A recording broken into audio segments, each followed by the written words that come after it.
आदाब, नमस्कार। आप देख रहे हैं INN चैनल। मैं हूं शेख अहमद अली।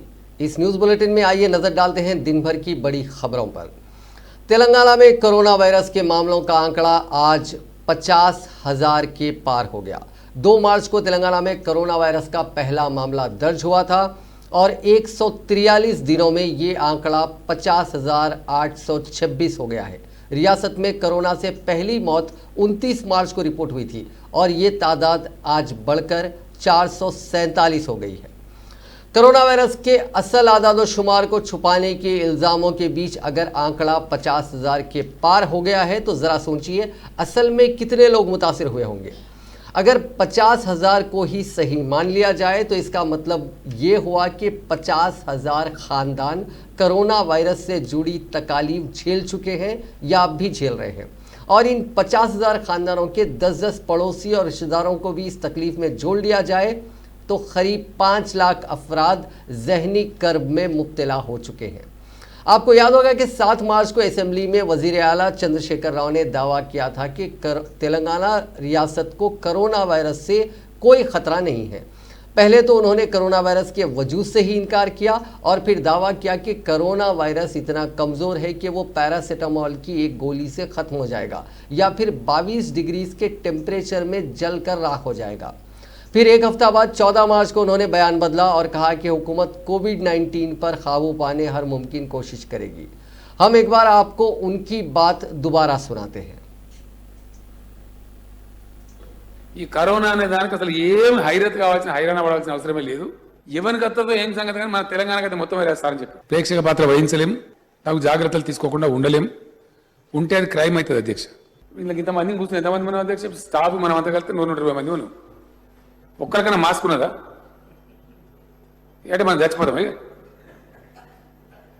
మరి ఏ ఒక్క ఆరోగ్య మంత్రి గారు వచ్చిన దేవుని వల్ల మాస్క్ ఎందుకు అవసరం అసలు? మౌత్ పెట్టుకునే చిన్న చిన్న మాస్కులు ఇవన్నీ కూడా కొంచెం అవసరం పడతాయి. ఎమ్మెల్యేల మీద వృత్తం ఎవరి నియోజకవర్గంలో వాళ్ళు నిలబడి మాస్క్ కట్టుకోకూడనే పనిచేస్తాం అధ్యక్ష. ఆ మాస్కులు సూట్లు ఖాతా వ్యవహారం అంతా కూడా కొంత సంసిద్ధంగా ఉండాలని చెప్పి ఇప్పుడు ఆల్రెడీ చర్యలు మొదలు పెట్టినాం అధ్యక్ష. అవసరం వస్తే ఒక 1000 కోట్లు ఖర్చు పెట్టాను సార్, దాన్ని రానియం. 1000 కోట్లు కాదు, అవసరమైతే అన్ని స్తంభింపేసి 5,000 కోట్లైనా ఖర్చు పెడతాం. అందులో ఒక్కడోడు సన్యాసి దరిద్రుడు మన దగ్గరికి వచ్చి కలబెట్టి దొరకబట్టిన గాంధీ దవాఖానలో స్పెషల్ వార్డు పెట్టి అలా పడేసి బయట నుంచి వచ్చిన వ్యక్తి మన రాష్ట్రం వ్యక్తి కాదు. అతనికి పాజిటివ్ రిపోర్ట్ వస్తే ట్రీట్మెంట్ చేసి పంపించినాం. तो आपने वज़ीर आला चंद्रशेखर राव की ये 2 बातें सुनी। कुछ दिन बाद हालात और बिगड़े और वज़ीर आज़म नरेंद्र मोदी ने 22 मार्च को मुल्क भर में जनता कर्फ्यू का ऐलान किया। उसके बाद लॉकडाउन का सिलसिला चल पड़ा जो 30 जून तक जारी रहा। इसी बीच वज़ीर आला KCR ने भी कई प्रेस कॉन्फ्रेंसेस की और रियासत को कोरोना वायरस से पाक करने नई टेडलाइंस का ऐलान करते रहे। वर्ल्ड हेल्थ ऑर्गेनाइजेशन ने सभी ममालिक को तजवीज़ दी थी कि वो 3 T's पर काम करें, यानी ट्रेस, टेस्ट एंड ट्रीट। कोविड-19 के मामले जिस रफ्तार से बढ़े हैं उससे साफ है कि कोविड-19 के मुतासरीन को ट्रेस करने में रियासती हुकूमत नाकाम रही। फिर टेस्टिंग में गफलत बरती गई और शायद मुतासरीन के नंबर्स कम दिखाने के लिए मुश्तबा अफराद की टेस्टिंग ही नहीं की गई। और जहाँ तक ट्रीटमेंट की बात है वो तो सब पर आया है कि किस तरह सरकारी हॉस्पिटल्स में मरीज़ों के साथ सलूक किया गया। पहले तो कई मरीज़ों को एडमिशन नहीं दिया गया, अगर हॉस्पिटल में दाखिला मिला तो कई अफराद का ठीक से इलाज ही नहीं हुआ। कुछ मरने वालों ने हॉस्पिटल से लापरवाही की शिकायत की तो कुछ ने हॉस्पिटल्स के सामने ही दम तोड़ दिया। कुछ का तो अस्पतालों के चक्कर काटते हुए एम्बुलेंस में ही दम निकल गया। कुछ ऐसे भी थे जिनकी एम्बुलेंस के इंतज़ार में ही मौत हो गई। जिंदों को मुर्दा डिक्लेयर कर दिया गया और कई लाशें तब्दील कर दी गई। उस पर हद यह है कि लापरवाही साबित होने के बाद भी किसी के खिलाफ कोई कार्रवाई नहीं की गई। ऐसे में पूरी रियासत खासकर हैदराबाद में खौफ का एक ऐसा माहौल बन गया कि लोग अपनी बीमारी छुपाने लगे और हॉस्पिटल जाने से कतराने लगे। नतीजा ये हुआ कि वायरस दूसरे लोगों में फैलता गया और हालात काबू से बाहर हो गए और आज हमारे सामने 50,000 केसेस हैं। ICMR ने हैदराबाद के 18 खानगी हॉस्पिटल्स को कोविड के टेस्ट और इलाज करने की इजाज़त दी थी, लेकिन करीब 2 महीने तक लोकल गाइडलाइंस जारी नहीं की गई। ताकि प्राइवेट हॉस्पिटल्स में टेस्टिंग की वजह से कोविड के आंकड़े ज़्यादा ना लगे। लेकिन जैसे ही टीआरएस के 2 एमएलए कोविड से मुतासिर होकर एक खानगी हॉस्पिटल में शरीक हुए, उसी दिन प्राइवेट हॉस्पिटल्स को टेस्टिंग और ट्रीटमेंट दोनों की इजाज़त दे दी गई। हालांकि टेस्टिंग और ट्रीटमेंट दोनों की कीमतें हुकूमत ने तय कर दी थी, लेकिन ऐसा कोई निज़ाम नहीं बनाया गया जिससे खानगी हॉस्पिटल्स की लूट खसोट पर नज़र रखी जा सके। अब तक अगर 10,000 अफराद का भी इलाज प्राइवेट हॉस्पिटल्स में हुआ है और हर एक पर 5 लाख रुपए का भी खर्च आया है, तो फिर खानगी हॉस्पिटल्स 500 करोड़ रुपए कोरोना वायरस के नाम पर कमा चुके हैं। अब हालत यह है कि लोग सरकारी हॉस्पिटल में जाने से घबरा रहे हैं और प्राइवेट हॉस्पिटल्स में इलाज करवाने की उनकी हैसियत नहीं है। लॉकडाउन और माशी मार के बाद ये अवाम के सरमाए पर संगीन वार साबित हुआ है। याद रहे कि खानगी हॉस्पिटल्स की मनमानी अब भी जारी है। इसी बीच director of medical education Telangana doctor Ramesh Reddy ने आज ये तस्लीम कर लिया है कि रियासत में कोरोना वायरस का कम्युनिटी ट्रांसमिशन का आगाज़ हो गया है। उन्होंने अवाम को आने वाले 4 से 5 हफ्ते चौकस रहने का इंतबाह दिया है। मीडिया से आज बात करते हुए रमेश रेड्डी ने कहा कि फिलवक्त रियासत में जो सूरत हाल है वो कभी नहीं देखी गई। उन्होंने अवाम को एहतियात बरतने का मशवरा दिया, ज़रूरी काम रहने पर ही घर से बाहर निकलने का मशवरा दिया। उन्होंने कहा कि रियासत के अहम शहरों के अलावा टाउन्स में भी कोरोना वायरस तेज़ी के साथ फैल रहा है। कोरोना की अलामात पाए जाने पर फौरी टेस्ट करवा लें, क्योंकि कोरोना के मरीजों का फौरी इलाज पर वायरस पर काबू पाया जा सकता है। डॉक्टर रमेश रेड्डी ने कहा कि महकमे सेहत का अमला काफ़ी दबाव का शिकार हो रहा है। इसके बावजूद मेडिकल प्रोफेशनल्स हिम्मत के साथ ड्यूटी अंजाम दे रहे हैं। मौजूदा हालात में मेडिकल स्टाफ की हिम्मत अफजाई की ज़रूरत है। अदालतों में रोज़ाना मफाद आम्मा की दरख्वास्त दाखिल करना मुनासिब अमल नहीं है। उन्होंने कहा कि रियासत के तमाम प्राइमरी हेल्थ सेंटर्स में कोरोना टेस्ट करने के इक़दाम किए जा रहे हैं। बर वक्त इलाज से जानों को बचाया जा सकता है। उन्होंने कहा कि खानगी दवाखानों के मुकाबले में सरकारी दवाखानों में कोरोना का बेहतर इलाज हो रहा है। बर वक्त इलाज मिलने से लाखों रुपए खर्च करने की ज़रूरत नहीं पड़ेगी। उन्होंने कहा कि एंटीबायोटिक टैबलेट्स और इंजेक्शन को मिलाकर 150 रुपये में इलाज किया जा सकता है। उन्होंने कहा कि सरकारी दवाखानों में हुकूमत की जानिब से तमाम सहूलियात फराहम की गई हैं। तमाम सरकारी दवाखानों में अद्वियात दस्तयाब हैं। वज़ीर सेहत ईटला राजेंद्र ने रियासत में कोरोना वायरस के कम्युनिटी ट्रांसमिशन शुरू होने से मुतालिक director of medical education Ramesh Reddy और दूसरों के बयान को मुस्तरद कर दिया। ओहदेदारों के इस बयान पर शदीद बरहमी जाहिर की।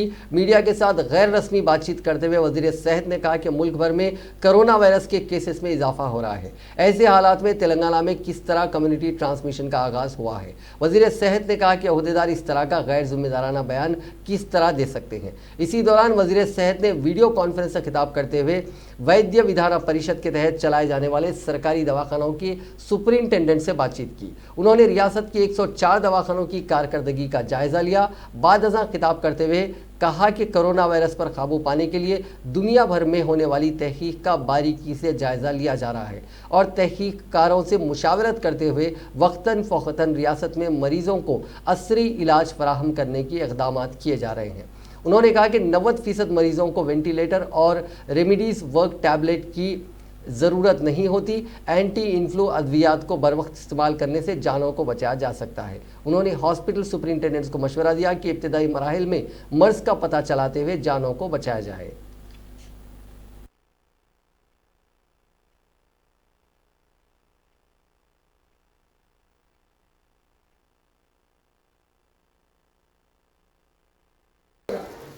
మూడు విడతలుగా అయితే మనం డివైడ్ చేసుకుంటామో మూడు విడతలలో కూడా బాధ్యత కలిగిన వాళ్ళు కొంత బాధ్యత దృక్పథం ఉన్నవాళ్ళు చేయడానికి ముందుకు వచ్చే వాళ్ళు ప్రతి టీంలో పెట్టుకొని ఈ సర్వీస్ అందించే ప్రయత్నం చేయాలి.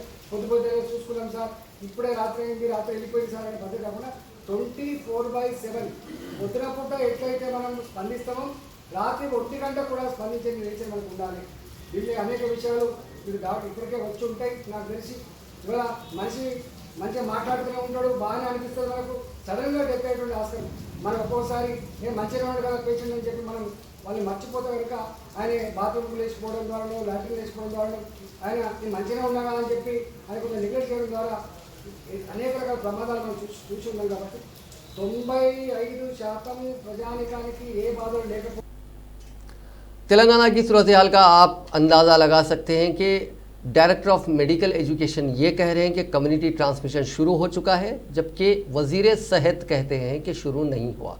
अब अवाम इन दोनों में से किसकी बात पर एतबार करे।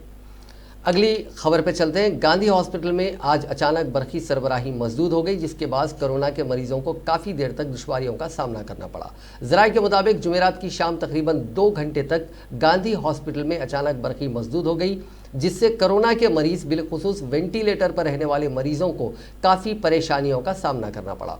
हॉस्पिटल में अचानक बरखी की मजदूदी की इत्तला पर वजीर सेहत ईटला राजेंद्र फौरी हरकत में आते हुए ओहदेदारों को हॉस्पिटल में जनरेटर्स रवाना करने की हिदायत दी। इसके अलावा कोरोना के मरीजों के वार्ड में अलहदा तौर पर जनरेटर नस्ब करने की हिदायत दी।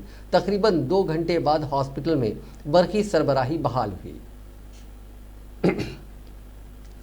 दुनिया में कोरोना वायरस के अब तक 1,54,50,563 अफराद मुतासिर हो चुके हैं। इनमें 94,07,859 अफराद ठीक हो चुके हैं, जबकि 6,31,645 की मौत हो चुकी है।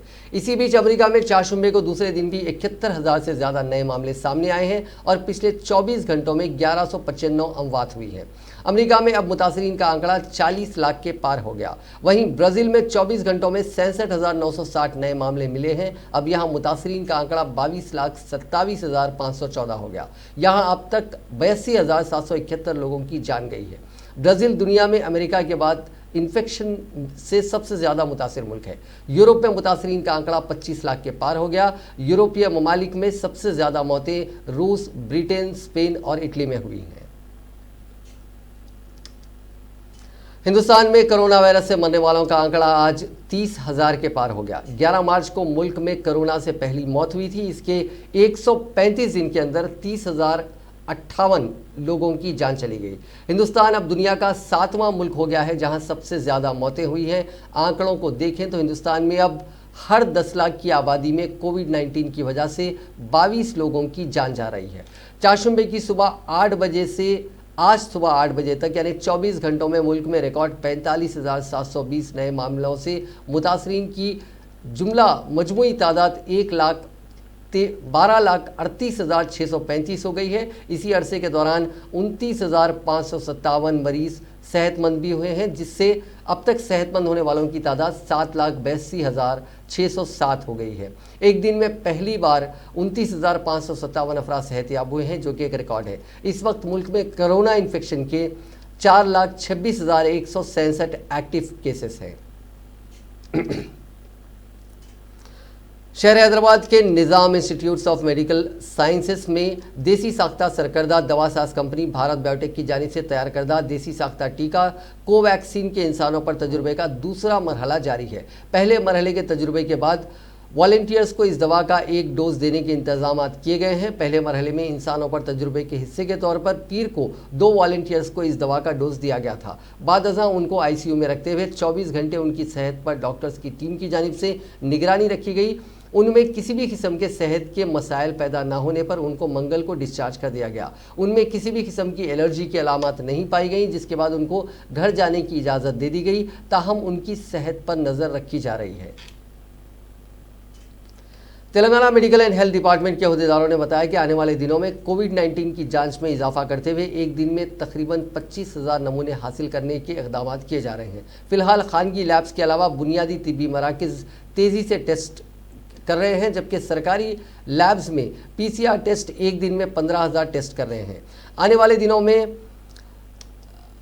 इस तादाद को बढ़ाकर 25,000 करने का इरादा है। कोरोना वायरस से मरने वाले लोगों के साथ जिंदा लोगों का बर्ताव अहानत आमेज हो गया है। कोविड-19 से हुई मौत का पता चलने पर रिश्तेदार, दोस्त, अहबाब और महल्ले वाले सभी दूरी अख्तियार कर रहे हैं। ये लोगों की सोच है कि कोरोना मरीज के घर जाने से या हर उसके दोस्त अहबाब से मुलाकात करने से वो भी कोरोना का शिकार होंगे। एक वाक़े में मरने वाले की आखिरी रसूमात की अदायगी के वक्त पता चला कि मरने वाला कोविड के मर्ज में मुब्तला था, तो मुतवफ़ी के रिश्तेदार नाश को रास्ते पर छोड़कर वापस चले गए। इसी तरह माँ के गुजर जाने पर औलाद दीदार करने नहीं आई और ये सब खौफ की वजह से हो रहा है। जबकि इंडियन मेडिकल ऑफ रिसर्च ने Indian council for medical research ICMR ने अपनी गाइडलाइंस में बताया है कि कोरोना वायरस बुनियादी तौर पर किसी के मुंह या फिर नाक से निकलने वाले खतरों से फैलने वाला मर्ज है। ये एक ऐसा मर्ज है जो मरीज के बात करते वक्त छींकने या खांसने से फैलता है। लिहाजा कोरोना से मरने वाले अफराद से कोरोना के फैलने का कोई इम्कान नहीं है। ICMR ने बताया कि फौत होने वाले शख्स के जिस्म में कोरोना वायरस 3 से 4 घंटे से ज़्यादा जिंदा नहीं रहता और ये वायरस को ज़िंदा रहने के लिए एक ज़िंदा जिस्म की ज़रूरत होती है। एक मुर्दा जिस्म में ये वायरस ज़िंदा नहीं रह सकता।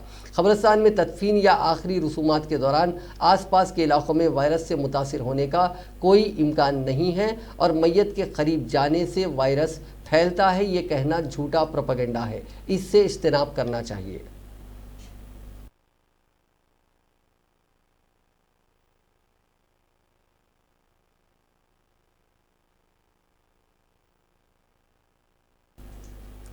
कोरोना से मुतासिर शख्स की बीवी को घर में दाखिल होने से रोक दिया गया, जिसके नतीजे में उस खातून को घर के बाहर ही बारिश में रात गुजारनी पड़ी। ये अफसोसनाक वाकया आंध्र प्रदेश में पेश आया। ज़िले राजा महेंद्रवरम के अलकाट गार्डन्स इलाके में एक मकान में रहने वाली खातून जो महकमे सेहत में ANM के तौर पर काम करती है, उसके शोहर हाल ही में कोरोना से मुस्बित पाए गए, जिस पर डॉक्टर्स ने उनको घर में ही आइसोलेट होने की हिदायत दी। ताहम मकामी अफराद ने इस पर एतराज़ किया, जिसके बाद इस खातून के शोहर को सरकारी क्वारंटाइन सेंटर मुंतकिल किया गया। जब यह खातून अपने शोहर को इस मरकज़ में छोड़ने के बाद रात घर वापस हुई तो पड़ोसियों ने शदीद एतराज़ करते हुए खदशा जाहिर किया कि चूँकि वो ANM है इसीलिए इसको भी कोरोना वायरस हो सकता है। इसीलिए उन अफराद ने इसको घर के अंदर जाने से रोक दिया, जिसके नतीजे में खातून को रात बारिश में ही घर के बाहर गुजारने पर मजबूर होना पड़ा। खातून ने ओहदेदारों से इस मामले में मुदाखलत की ख्वाहिश की।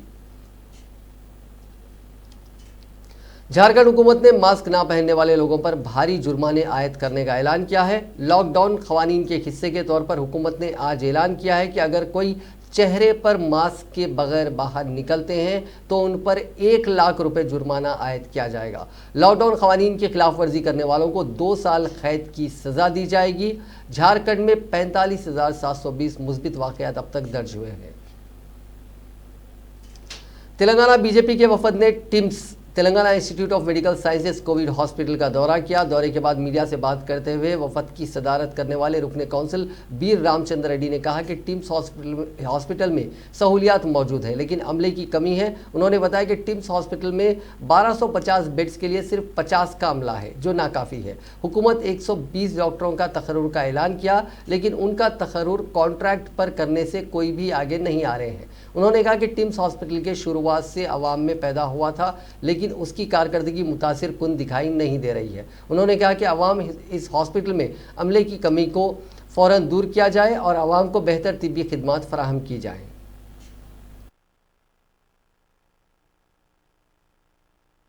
వ్యవస్థ రావవుతుందని చెప్పేసి కానీ చాలా కాలం వరకు దీన్ని స్టార్ట్ చేయడం జరగలేదు, పూర్తిగా లేదు. ఈరోజు నిర్మలా గారిని సూపరింటెండెంట్ గారిని కలిసాము. ఐసాన్ గారు, అదేవిధంగా నరోత్తమ్ గారు, RMO గారు, అదేవిధంగా సూపరింటెండెంట్ అందరూ కలిసిన తర్వాత మేము చూసింది ఏంటంటే ఇక్కడ డాక్టర్స్ ఎంతమంది ఉన్నారు, పారామెడికల్ స్టాఫ్ ఎంతమంది ఉంది, వీళ్ళకి వచ్చేటటువంటి ఒక కిట్స్ ఏతున్నాయి, ఏ విధంగా వస్తున్నాయి, అసలు కిమ్స్ ఏదైతే ఉందో టిమ్స్ అనేది పనిచేస్తుందా లేదా సరిగానే మేము వచ్చినాం. వాస్తవానికి చాలా మంచి ఫెసిలిటీతో ఉన్నటువంటి హాస్పిటల్, ప్రజలకు మంచిగా ఉపయోగపడేటటువంటి హాస్పిటల్. కానీ దురదృష్టశాతం ఏంటంటే ఇప్పటివరకు 42 మంది ఉన్నారు ఇక్కడ. 1260 బెడ్స్కు ఉన్నటువంటి హాస్పిటల్ ఇది. మంచి స్టాఫ్ ఉన్నారు వాళ్ళకు, అంటే ఉన్న డాక్టర్స్తో. కానీ 10 మంది మాత్రమే టీచింగ్ హాస్పిటల్ స్టాఫ్ ఉన్నారు. అదేవిధంగా పారామెడికల్ కూడా దాదాపు 100 మంది ఉంటారు. అవి సరిపోతుంది. ఇక్కడ మేము చూస్తూ ఉన్నాం తెలంగాణలో కరోనా పెరుగుతూ ఉన్నది. పెరుగుతున్నప్పుడు ఇక్కడ పాజిటివ్ కేసు తక్కువ ఎందుకు వస్తున్నాయి? మైల్డ్ టు మోడరేట్ అన్నారు, అవి కూడా ఎక్కువ పెరుగుతూ ఉన్నాయి. మరి ఎందుకు తక్కువ మంది వస్తున్నారు? ఇక్కడ డాక్టర్స్ అపాయింట్మెంట్ అడుగుతున్నాం. कुल हिंद कांग्रेस कमेटी के सेक्रेटरी वंशी चंद रेड्डी ने कहा है कि रियासत में कोरोना वायरस के खैर पर रियासती हुकूमत और सरकारी दवाखानों की लापरवाही की वजह से अवाम को इलाज की सहूलत हासिल नहीं हो रही है। उन्होंने कहा कि बड़े अफसोस की बात है कि TRS 2014 में इख्तिदार पर आने के बाद से आज तक महकमे सेहत में तकर्रुरात अमल में ना आ सके। कम से कम 1-2 हेल्थ मराकज़ मियारी सहूलियात के साथ अवाम को फराहम नहीं हो रहे हैं। उन्होंने कहा कि रियासती हाईकोर्ट ने महकमे हेल्थ के हालात पर इजहार नाराज़गी कर चुका है। उन्होंने कहा कि डायरेक्टर ऑफ मेडिकल एजुकेशन में 70% डॉक्टर्स की मखलूआ जायदादें हैं, एरिया हॉस्पिटल्स में 40% मखलूआ जायदादें हैं। రాష్ట్రంలో ఏ ఒక్క ప్రాథమిక ఆరోగ్య కేంద్రం కానీ, ఏ ఒక్క కమ్యూనిటీ హెల్త్ సెంటర్ కానీ, ఏ ఒక్క హాస్పిటల్ కానీ కట్టినటువంటి పాపాన ఈ ప్రభుత్వం పోలేదు. వాస్తవానికి ఇవాళ రాష్ట్రంలో ఉన్నటువంటి హాస్పిటళ్లకు అదనంగా 60 ప్రాథమిక ఆరోగ్య కేంద్రాలు, 125 కమ్యూనిటీ హెల్త్ సెంటర్లు అవసరమున్నా ఏ ఒక్క ఆరోగ్య కేంద్రాన్ని కట్టిన పాపాన ఈ ప్రభుత్వం పోలేదు. ఈ ప్రభుత్వం 2018 సంవత్సరంలో జూన్లో హైకోర్టు చాలా స్పష్టంగా ప్రభుత్వం యొక్క వ్యవహారాన్ని తప్పుపడుతూ ప్రభుత్వానికి మీరు 4 నెలలలో, అంటే 2018 జూన్ మాసంలో చెప్పడం జరిగింది, 4 నెలలలో రాష్ట్రంలో కావాల్సినన్ని ఆరోగ్య కేంద్రాలు ఏర్పాటు చేయాలని. అయినా కానీ ప్రభుత్వం ఏమాత్రం కూడా పట్టించుకోకుండా ఒక్క హాస్పిటల్ కూడా కట్టినటువంటి పాపాన్ని ఈ ప్రభుత్వం పోలేదు. ఇవాళ హైదరాబాద్లో ఉన్నటువంటి గాంధీ హాస్పిటల్ बालापुर गणेश उत्सव समिति ने ऐलान किया है कि इस साल लड्डू हर्राज नहीं होगा। समिति के सदर निरंजन ने बताया कि गणेश की मूर्ति भी सिर्फ 6 फीट की होगी। गणेश जुलूस की हुकूमत की तरफ से इजाज़त न देने की वजह से समिति ने ये फैसला किया है। कोरोना वायरस से संगीन हालात पैदा होने पर यह फैसला लिया गया। हैदराबाद के मशहूर उस्मानिया जनरल हॉस्पिटल की कदीम इमारत को खाली करने का अमल तेज़ी के साथ जारी है। इस इमारत को जुमे तक खाली कर दिया जाएगा। ताहाल कई चेंबर्स दफातर को इस इमारत से खाली कर दिया गया है। ये इमारत खस्ता हाली का शिकार हो गई है। समझा जाता है कि हुकूमत ने इस इमारत को मुनहदम करने का फैसला कर लिया है। हुकूमत चाहती है कि इस इमारत की जगह 2 जुड़वां टावर्स की तामीर अमल में लाई जाए। इस इमारत के मौजूदा मरीजों को खुली कुतुबशाह बिल्डिंग मुंतकिल किया गया। इसी बीच director of medical education Telangana doctor Ramesh Reddy ने कहा कि उस्मानिया हॉस्पिटल की खदीम इमारत को मुकम्मल तौर पर खाली करवाया जा रहा है। खदीम इमारत में 400 मरीज ज़ेरे इलाज हैं, उन्हें दूसरी इमारत मुंतकिल किया जा रहा है। उस्मानिया हॉस्पिटल के अहाते में वाक़ मेन हॉल में शुगाफ पड़ने की वजह से हॉस्पिटल में बारिश का पानी दाखिल हुआ था। उन्होंने कहा कि उस्मानिया की खदीम इमारत को मुनहदम करते हुए वहाँ नई इमारत तामीर करने का हुकूमत ने फैसला किया है।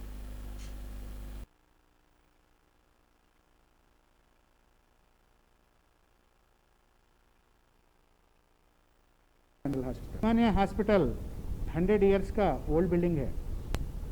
ये हॉस्पिटल में बहुत सारे डॉक्टर्स पढ़ के बाहर गए, अच्छा बाहर और इधर इंडिया में भी अच्छे पोजीशन में सर्विसेज दे रहे हैं।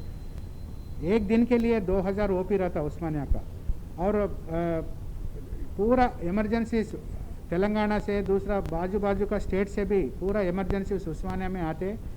High class all varieties of all speciality doctors है, और पूरा इक्विपमेंट वर्ल्ड स्टैंडर्ड इक्विपमेंट है।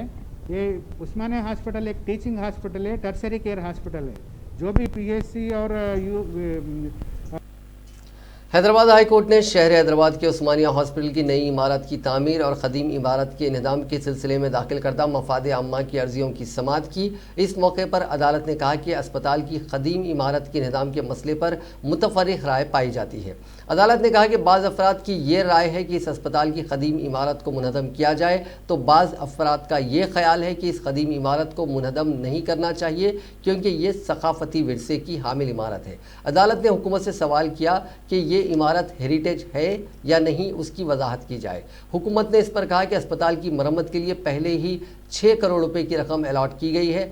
सरकारी वकील ने अदालत से कहा कि कामों की पेशरफ्त के सिलसिले में तफसीलात अदालत को पेश की जाएंगी। बादअज़ा इस मामले की समाअत 4 अगस्त तक मुलतवी कर दी गई। इसी दौरान अदालत ने रियासत में कानून हक़ तालीम पर अमल न होने का दावा करते हुए दाखिल करदा मफाद आम्मा की अर्जी की समाअत भी की। अदालत ने कहा कि 2015 से इस मसले पर कई मफाद आम्मा की अर्जियाँ ज़ेरे इल्तिवा हैं। इस कानून पर अमल के सिलसिले में जवाबी हलफनामा दाखिल करने की अदालत ने हुकूमत को हिदायत दी। उन अर्जियों पर समाअत 11 अगस्त तक मुलतवी कर दी गई। तेलंगाना हाईकोर्ट ने हुकूमत से सवाल किया है कि इंहदामी कार्रवाई को यानी सेक्रेटेरिएट की इंहदामी कार्रवाई को खुफिया क्यों रखा जा रहा है। जुमेरात के दिन इंहदामी कार्रवाई की मीडिया को इजाज़त देने का मुतालबा करते हुए दाखिल की गई दरख्वास्त पर समाअत के दौरान हुकूमत ने कहा कि इंहदामी कार्रवाई के दौरान किसी को जाने की मंजूरी नहीं दी गई, जिस पर अदालत ने कहा कि क्यों मंजूरी नहीं दी जा रही है। सेक्शन 180 के तहत सिर्फ काम करने वालों को ही मंजूरी दी गई, दीगर को मंजूरी नहीं दी गई, जिस पर अदालत ने कहा कि कोविड-19 के बुलेटिन जिस तरह जारी किए जा रहे हैं उसी तरह इंहदामी कार्रवाई से मुतालिक बुलेटिन जारी किया जा सकता है। सेक्रेटेरिएट की इंहदामी कार्रवाई का कवरेज करने के लिए मीडिया को प्रेस रिलीज जारी करें, जिस पर एडवोकेट जनरल ने कहा कि अब तक 95% इंहदामी कार्रवाई मुकम्मल हो चुकी है। बुलेटिन जारी करने से मुतालिक हुकूमत से बात करते हुए पीर को जवाब देंगे। अदालत ने कहा कि पीर तक मोहलत नहीं दी जा सकती, जुम्मे के दिन ही अदालत को इस बारे में वाकिफ करवाया जाए। जुम्मे के दिन अगर हुकूमत अपना मौक़िफ़ से अदालत को वाकिफ़ नहीं करवाती है तो अदालत अपने तौर पर अहकामात जारी करेगी। आइंदा समाअत जुमे तक के लिए मुलतवी कर दी गई है। शहर हैदराबाद जो तेज़ी से तरक्की कर रहा है उसने आज एक और संग मील अबूर किया, क्योंकि ग्रेटर हैदराबाद म्यूनसिपल कॉरपोरेशन ने एक और एलिवेटेड एक्सप्रेस कॉरिडोर की तामीर का बेड़ा उठाया है। SRDP प्रोजेक्ट के तहत नलगुंडा चौराहे से सईदाबाद IS सदन के दरमियान अवेसी जंक्शन तक 523 करोड़ रुपए की लागत से कॉरिडोर की तामीर का काम का वजीर बल्दी नज़्म व नस्क KT रामाराव ने संग बुनियाद रखा। इस प्रोग्राम में वुज़रा मोहम्मद महमूद अली, तलसनी श्रीनिवास यादव, रुकन पार्लियामेंट असदुद्दीन अवैसी, GHMC के mayor B Ram Mohan, commissioner GHMC Lokesh Kumar और दूसरों ने शिरकत की। इस प्रोजेक्ट की तकमील 24 माह में होगी, जिसमें 2580 किलोमीटर पर रैम्प्स होंगे। ये 4 लेन का फ्लाईओवर होगा। इसकी तामीर से नलगुंडा चौराहे से अवेसी जंक्शन तक ट्रैफिक की मुश्किलात नहीं होंगी।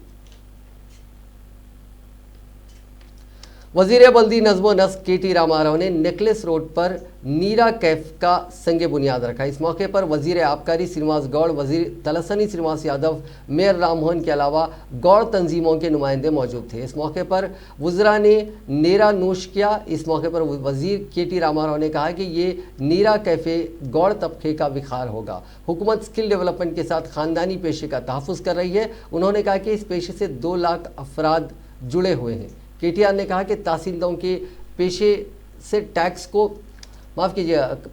16 करोड़ के टैक्स को माफ़ करने का सेहरा तेलंगाना हुकूमत के सर जाता है।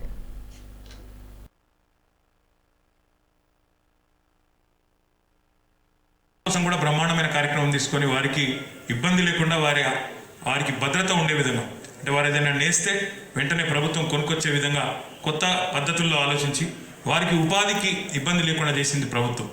అదే రకంగా గీత కార్మికుల కోసం కూడా ఈరోజు మనం పెడుతున్నది నీరా స్టాల్ ఒక 4 కోట్ల రూపాయలు 5 కోట్ల రూపాయలు కావచ్చు దాని ఖర్చు. కానీ ఈరోజు మొత్తం గీత కార్మికులకు రాష్ట్ర వ్యాప్తంగా ఉండే గౌడన్నలకు అన్న చెప్పినట్టు ఒక అస్తిత్వానికి ప్రతీకగా ఆ స్టాల్ను పెట్టి భవిష్యత్తులో నీరా వల్ల ఎన్ని లాభాలు ఉన్నాయో ప్రజలకు విడమర్చి చెప్పి, ఇది ఆరంభం మాత్రమే నేను అనుకుంటా ఉన్నాను. ఇది మొట్టమొదటిది మాత్రమే. దీని తర్వాత చాలా నీరా స్టాల్స్ వస్తాయి, ప్రజల్లో కూడా డిమాండ్ వస్తుంది. తప్పకుండా దానివల్ల కింద కార్మికులకు కూడా. शहर हैदराबाद समेत तेलंगाना में बाज़ मकामात पर आज सुबह शदीद बारिश हुई। हैदराबाद के लिंगमपल्ली, सनत नगर, Ameerpet, Begumpet, Khairatabad, Lakdi ka Pul, Jubilee Hills, Banjara Hills, Madhapur, Gachibowli, Secunderabad, Uppal, Hayat Nagar, Vanasthalipuram, LB Nagar, Dilsukh Nagar, Kothi, GD मेटला, Malkajgiri और पुराने शहर के दीगर इलाकों में बारिश हुई। बारिश का पानी सड़कों पर जमा हो गया। अब तक ज़िले मेदक में 108 मिलीमीटर बारिश दर्ज की गई। छत्तीसगढ़ से जुनूबी तमिलनाडु तक तेलंगाना, साहिली आंध्र प्रदेश के दरमियान बने हवा के दबाव के सबब बारिश हो रही है। अहदेदारों ने बताया कि महकमे मौसमियात ने पेशन गोई की है कि आज और कल कई इलाकों में बारिश होगी, जिसके पेश नज़र ग्रेटर हैदराबाद म्यूनसिपल कॉरपोरेशन के अहदेदार चौकस हो गए हैं। विकाराबाद ज़िले में बारिश का कहर जारी है। गुज़िश्ता 5 दिन से जारी शदीद बारिश की वजह से नशीबी इलाके ज़ेर-ए-आब हो गए हैं और सड़कें झीलों में तब्दील हो गई हैं। बारिश का पानी जमा होने की वजह से मलकापुर गांव डूब चुका है। मुतासिरा आवाम घरों के छतों पर क़याम करने पर मजबूर हो गए हैं। मुतासरीन ने बताया कि शदीद बारिश की वजह से फसलें मुकम्मल डूब चुकी हैं और बारिश की वजह से मादनियात के इलाके भी शदीद मुतासिर हुए हैं। गाज़ीपुर, विकाराबाद ज़िले में 30 से 60 mm बारिश रिकॉर्ड की गई, जिसकी वजह से मुतासिर आवाम को शदीद नुकसान का सामना करना पड़ा।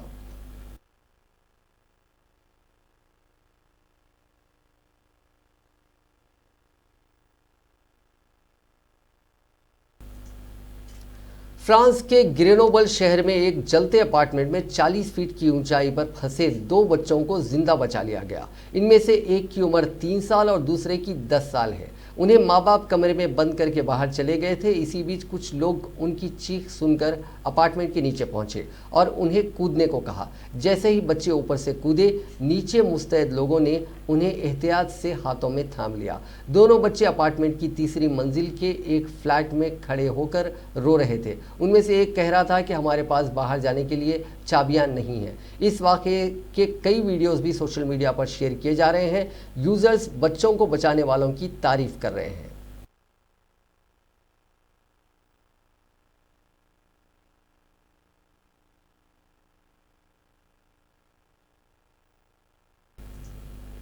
नाजरीन, इस न्यूज़ बुलेटिन में बस इतना ही। देखते रहिए INN चैनल।